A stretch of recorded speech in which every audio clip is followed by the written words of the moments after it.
Fala, torcida que canta e vibra, uma boa terça-feira para todos. Estou aqui trazendo mais um vídeo no canal com essas últimas informações do Verdão, já nessa preparação para jogar contra o Internacional quinta-feira pelo Campeonato Brasileiro. Além disso, situação aí de Andreas Pereira, que pode ser suspenso devido à situação do pênalti lá no jogo contra a equipe do Corinthians pelo Paulistão. Se inscreva no canal, deixe seu like, se quiser deixar a opinião de vocês aí nos comentários e vamos com o vídeo. Qual que é? Então tá aqui, ó, o Andreas Pereira vai ser denunciado por catimba. Catimba? Em pênalti, Corinthians e Palmeiras, e pode ser suspenso pelo STJD. Acabou de sair, tá, ó, informação do Luciano Borges e do Daniel Bocato. Então, a informação tá aqui, ó, foi apurada. A Procuradoria, essa era a nossa dúvida e agora tá respondido, corre para que a denúncia aconteça o mais rápido possível, uma vez que a última rodada da primeira fase do estadual vai acontecer no domingo. Bobeira, né? Isso aqui que você acha? Fala aí, vai. A informação aqui, ó, o atleta deverá ser enquadrado no artigo 258 por atitude antidesportiva e pode ser punido com 6 partidas de gancho, hein? Caso pegue a pena máxima. O Andrés, inclusive, poderia perder a reta final da competição. Pode ser enquadrado no artigo 258, atitude antidesportiva. Então tá aí pro tribunal discutir, Felipe. Bobeira, né? Acabou o futebol, morreu o futebol. Acabou o futebol? Acabou, pode decretar o fim do futebol agora. Chega. Mas a grande novidade de ontem para hoje é que o Tribunal de Justiça Desportiva de São Paulo indiciou, né? Na verdade, estava estudando indiciar tanto o Andreas Pereira quanto o Luigi no clássico. Lance, né, mais falado, claro, do Andrés. Isso pode, de fato, acontecer? Eles podem ser punidos? E de que forma? Conta pra gente, meu amigo. Então, Lu, tudo bem? PVC, Júlio, pessoal que está acompanhando a gente. Essa história do Andrés e do Luigi ainda não teve um avanço significativo nela, só que o Tribunal de Justiça Desportiva de São Paulo tem pressa para realizar esse julgamento, essa denúncia, porque já tem rodada do Paulista nesse final de semana, né? Então, pode caminhar mais rápido. E o Andrés e o Luigi devem ser enquadrados no artigo 258 por atitude antidesportiva, com punição de 1 a 6 jogos. Eu estava acompanhando o programa, vocês citaram o Andrei. O Andrei, eu também escutei ele para escrever essa matéria que foi ao ar antes do programa, e ele me explicou que, no caso do Andrés, ele realmente deve ser enquadrado no 258 e não deve ter nenhum agravante, né? Porque existiu uma preocupação dele serem enquadrados no 258 e ainda sofrerem com uma agravante. No caso do Luigi, eles podem até entender dessa forma se o Luigi foi enquadrado por tentar tirar a paz do espetáculo, né? Ele atirou uma bola, chutou uma bola na torcida do Corinthians e podia ter incitado a violência, mas conversando com o Andrei, ele diz para mim, tá na matéria também, que isso não deve acontecer, mas o julgamento deve acontecer sim, muito por conta disso. E vale dizer, é importante a informação, se o Luigi e o Andrés forem julgados e pegarem uma pena acima dos 4 jogos, né, eles podem perder esse Paulistão pelo Palmeiras, porque além da rodada do final de semana, só tem mais 4 datas, né? Tem as quartas, a semi e os jogos de ida e volta da final. Então, se os jogadores do Palmeiras pegarem a pena máxima, eles estão fora dessa edição do Paulistão. Importante dizer também sobre o lado do Palmeiras. O Palmeiras não vai se pronunciar oficialmente sobre a história e, por enquanto, está tranquilo.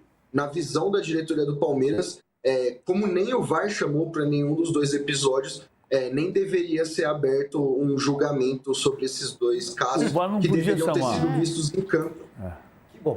Nem podia chamar, né? Porque do Andrés a punição prevista é cartão amarelo. O VAR não pode entrar em ação. O Luigi também. O Luigi não teve nenhuma intenção de acertar o torcedor. Você pode dizer para ele, pô, não chuta essa bola que pode pegar em alguém. Tá bom, mas ele não chutou a bola mirando alguém. Não foi isso que aconteceu. Eu conversei de manhã com o presidente do TJD, que não tinha notícia ainda de que tinha sido levado para a pauta. Não estava na pauta e ele entendeu o que ia acontecer. Minha opinião, vai dar multa. Vai ser julgado no 258 e a pena vai ser multa. De quem? Do Andrés e do Luiz. Dos 2. É que pra mim são dois casos tão diferentes que pra mim até o próprio... Talvez o Luiz absolvido e talvez o Andréas... Porque, assim, tem uma questão que pra mim é fundamental.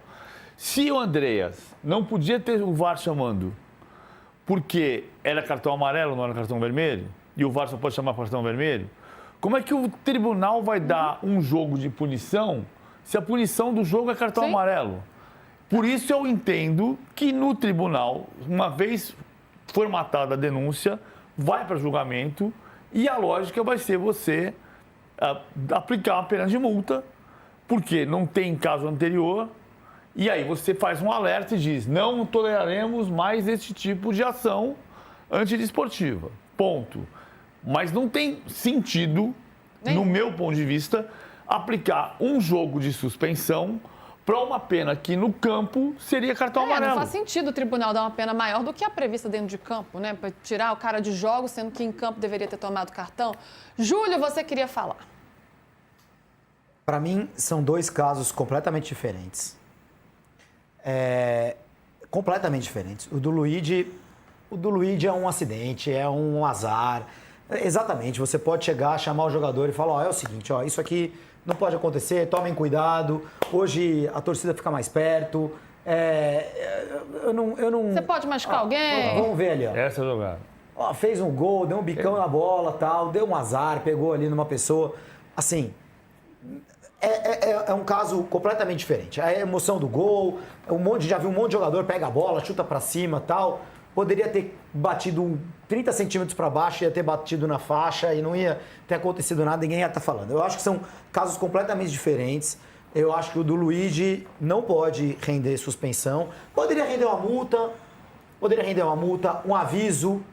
Olha, porque o futebol tem essa, né? A gente fala do futebol há 50 anos, há 60 anos, há 100 anos, e cada jogo acontece uma coisa nova. Ô esportezinho, né? Cada jogo tem um lance novo que você fala, pô, mas a gente nunca viu isso. O que a arbitragem tem que fazer nesse caso, né? Então, o caso do Luigi, acho que é um caso que pode ser, digamos, socioeducativo. Ó, multa, avisa todos os clubes, ó, avisem seus jogadores, dessa vez foi multa, mas se algum outro fizer e acontecer, vai pegar um jogo de suspensão, sabe? Coisa do tipo. O Andréas, para mim, tem que ficar fora do campeonato. O Andréas, para mim, é um caso muito grave, porque é um caso pensado. O Andréas, vocês devem ter conversado sobre isso ontem, infelizmente eu não vi o programa. O Andréas faria isso no Fulham contra Arsenal? Ele foi base do PSV com o Memphis. E ele faria isso? No Provavelmente campeonato? fez com o Memphis lá. Não sei, acho que não. A gente já viu essa imagem? A gente vê essa imagem lá na Premier League, do jogador ir lá? Mas nem aqui a gente vê, a gente nunca viu. Exato. Então, mas por que a gente vai dizer que isso acontece no Brasil se não aconteceu em lugar nenhum? Não é que só... Não, calma, PVC. Eu não tô falando com nenhum espírito de viralatismo. Tô falando que o cara... viralatismo. O cara... Não é viralatismo se ele tiver uma suspensão.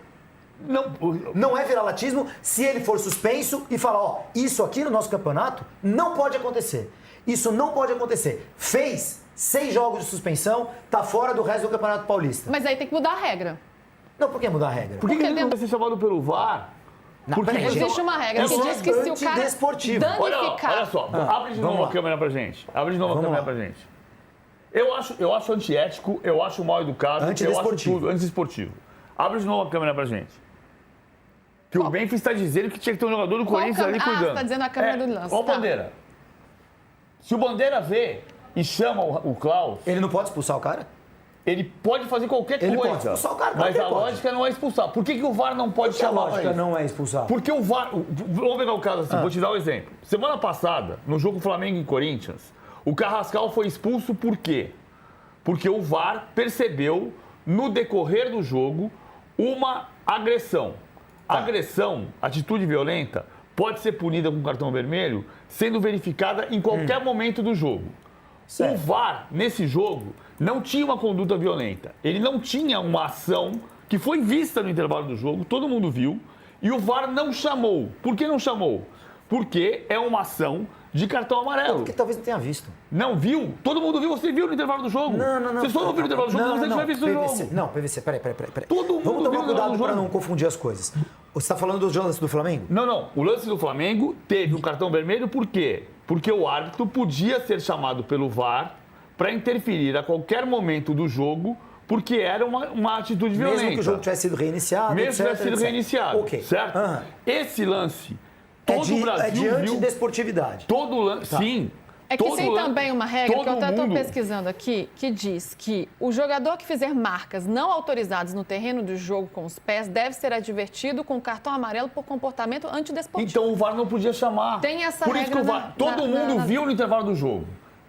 Todas as emissoras que transmitiram o jogo, nos primeiros 5 minutos do intervalo, mostraram a imagem para o Brasil inteiro. Então, todo mundo sabia que tinha acontecido isso, assim como todo mundo foi procurar a imagem do Carrascal. Peraí, deixa eu terminar de falar. Que não é passível de expulsão. É isso não é passível de expulsão. Então, o VAR não podia chamar. Tá, mas não é nem isso que eu estou discutindo. Mas eu estou discutindo isso pelo seguinte, se o VAR não podia chamar, por quê? Porque o VAR não pode interferir em ação de cartão amarelo. Não. Se o VAR não pode intervir numa ação de cartão amarelo... O VAR pode interpretar... Qualquer juiz pode interpretar isso como cartão vermelho. Não, ele não pode, porque o Luiz acabou de olhar. Se você fizer marcas no campo diferentes, é cartão amarelo. Por isso que o VAR não chamou. PVC, a gente já não viu ao longo... Ó, vamos pegar um exemplo de conduta antidesportiva, tá? O cara mandar a torcida ficar quieta. Tá, o cara fez um gol e mandou a torcida calar a boca. Ou chutar a bandeirinha. Só foi expulso se tiver cartão amarelo antes. Mas já vimos juízes expulsarem jogadores. Só com cartão amarelo antes. Sempre dando amarelo antes. Me dá um exemplo de um cartão vermelho direto. Não, tô tentando puxar pela memória aqui. Já não tivemos jogadores expulsos não, por isso? Cartão vermelho direto não. Cartão vermelho direto não. Fazer dedo pra torcida? Fazer dedo pra torcida talvez, assim. Mas assim, cartão amarelo é a lógica. Possivelmente, o que eu quero dizer, possivelmente já tivemos alguma expulsão por atitude antidesportiva. Não existe possivelmente. Ou a gente tem o fato, ou a gente não tem o fato. Tô te pedindo a tua ajuda aqui. Não tenho, eu não tenho o fato. Não teve jogador que agrediu? Eu não tenho o fato. O Edmundo já comemorou gol, fazendo o gesto da genitália e tomou cartão amarelo. Vamos falar de contratações, Latif? Você falou da chegada do Arias, né? E aí tá todo mundo aguardando a chegada do Arias, mas tem também a possibilidade de uma outra contratação de um zagueiro. Tem um prazo aí para chegar, porque a janela vai fechar em março. Como é que estão essas negociações? Pois é, Lu, o Palmeiras ele viveu um início de temporada muito turbulento, né, por conta da goleada sofrida contra o Novo Horizontino, mas por outro lado conseguiu vencer todos os clássicos que fez, e aí agora, na última semana, fechou a contratação do Arias, que foi uma resposta à torcida depois de críticas ao Anderson Barros pela falta de contratações, e hoje o Palmeiras se vê numa situação confortável no mercado, e assim, Lu, se hoje vai ter mudanças no Palmeiras até o início de março, vão ser só duas. A primeira a prioridade atrás de um zagueiro. O Palmeiras continua com essa ideia de que um zagueiro tem que chegar para essa janela, e aí a gente entra naquele mérito que a gente já vem noticiando aqui no de primeira, de que existe uma dificuldade para achar o nome certeiro.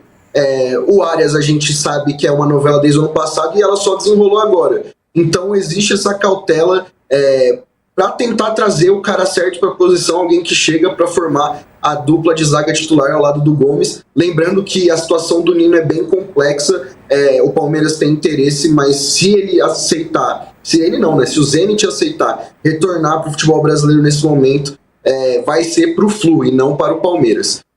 E aí, uma outra mudança que poderia acontecer nesse elenco do Palmeiras é uma saída de um dos atacantes. Eu explico por quê.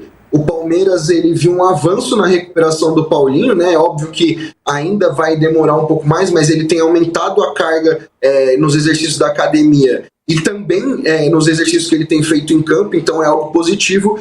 E o Bruno Rodrigues ou o Luigi são nomes que podem deixar o clube ainda ao fim da janela, né? Não contando com a saída dos dois, mas pelo menos um deles deve ser negociado. A informação que a gente tinha é que o Inter tinha interesse na contratação do Bruno Rodrigues, só que o Inter avançou pelo Kaique, que ex-Fluminense e que quase veio jogar no Corinthians, então o Bruno Rodrigues seria um nome fora do baralho do Inter nesse momento. O jogador segue no Palmeiras. O Luigi também recebeu muitas procuras no mercado, mas nenhuma dessas conversas que o Palmeiras teve avançou para propostas. E ele foi bem, né? Querendo ou não, apesar de ter perdido o gol no Clássico, ele que briga pela bola que origina o gol e ganhou pontos com a comissão técnica. Então hoje o Palmeiras tem um elenco bem definido. E se surgir uma oportunidade de mercado no meio do ano, aí sim o Palmeiras pode trazer um volante, mas a posição de volante não é uma prioridade para o Palmeiras, já que o Marlon chegou, tomou conta da posição e ainda no banco de reservas tem o Luiz Pacheco e o Emiliano Martins. Ó, deixa eu falar uma coisa sobre a história do Paulinho, que tomara que eu erre. Tem muita gente apostando, cravando que o Paulinho pode voltar a jogar em março. Tomara que ele possa voltar a jogar em março.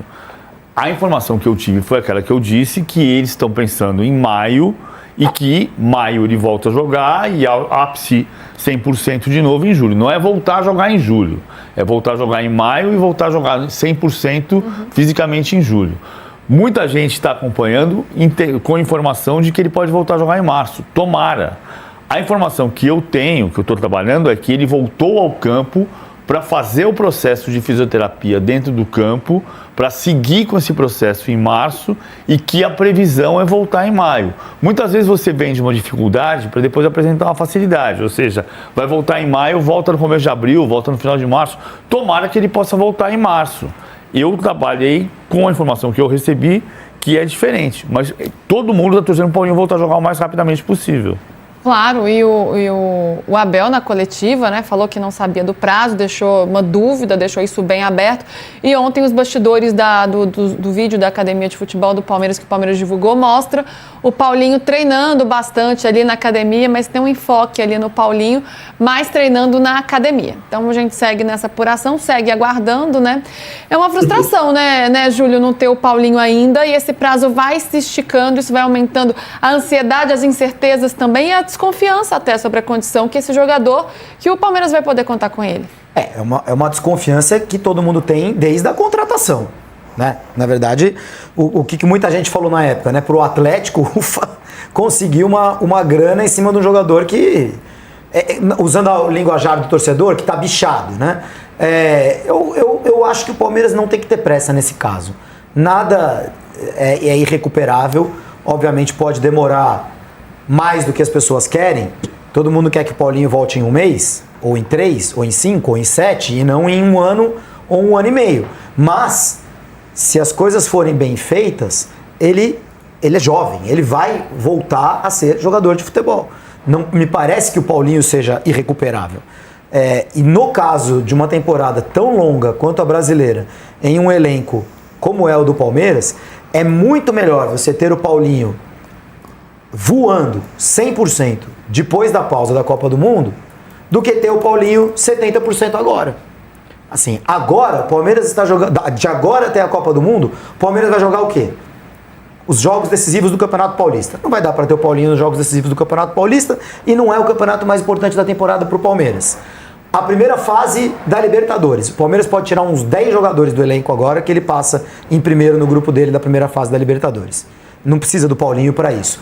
E aí ele tem jogos importantes do Campeonato Brasileiro e que você vai levar 10, 15 rodadas ainda sem esse jogador. É muito mais importante tê-lo 100% quando chegar o mata-mata da Libertadores, o mata-mata da Copa do Brasil e o segundo turno decisivo do Campeonato Brasileiro. Eu esperaria com tranquilidade a volta do Paulinho. Para não correr nenhum tipo de risco, exato, né? claro. Para você contar com um jogador de fato. Para você não perder o investimento inteiro. Sim. Porque foi um investimento caro. E aí você tem aí recai, aí mais 1 ano e meio fora.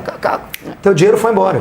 Estou trazendo aqui a classificação do Paulistão após essa vitória do Verdão contra a equipe do Corinthians, vitória importante que deixou o Palmeiras já classificado para a próxima fase do Paulistão.